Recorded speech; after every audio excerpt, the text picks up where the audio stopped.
మేఘాలయ అండర్-23 మహిళల క్రికెట్ జట్టులో తీవ్ర కలకలం రేగింది.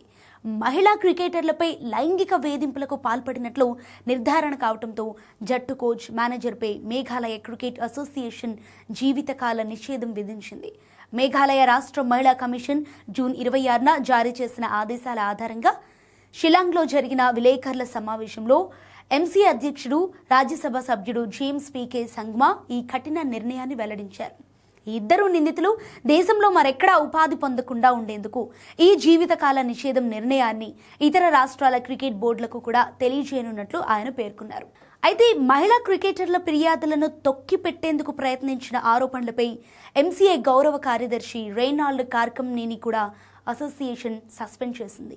డిసెంబర్ 2025లో త్రిపుర రాజధాని అగర్తలాలో జరిగిన ఓ టోర్నీ సందర్భంగా బాధితులు ఈ ఫిర్యాదులు చేశారు.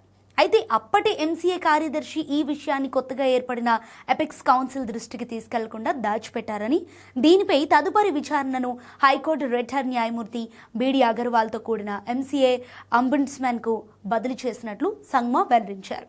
కాగా బాధితుల ఆరోపణలు నిజమేనని నిర్ధారించిన మహిళా కమిషన్ చైర్పర్సన్ ఏమన్ లాంగ్ స్వీమ్ సకాలంలో స్పందించని క్రికెట్ అసోసియేషన్ తీరును తీవ్రంగా తప్పుబట్టారు.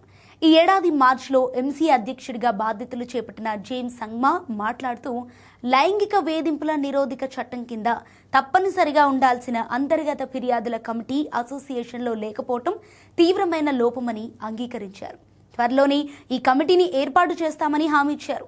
పాత యాజమాన్యం ఈ ఘోరాన్ని దాచిపెట్టిందని, అప్పట్లో ఫిర్యాదులు అందుకున్న అధికారులు ఎటువంటి చర్యలు తీసుకోలేదని మహిళా కమిషన్ విచారణలో తేలింది. ఈ నేపథ్యంలో మాజీ అధ్యక్షుడు నవాబ్ భట్టాచార్జీతో పాటు మరో 2 మాజీ అధికారులపై చట్టపరమైన చర్యలు తీసుకునేందుకు ప్రస్తుత కమిటీ పూర్తి స్థాయిలో సహకరిస్తుందని స్పష్టం చేశారు.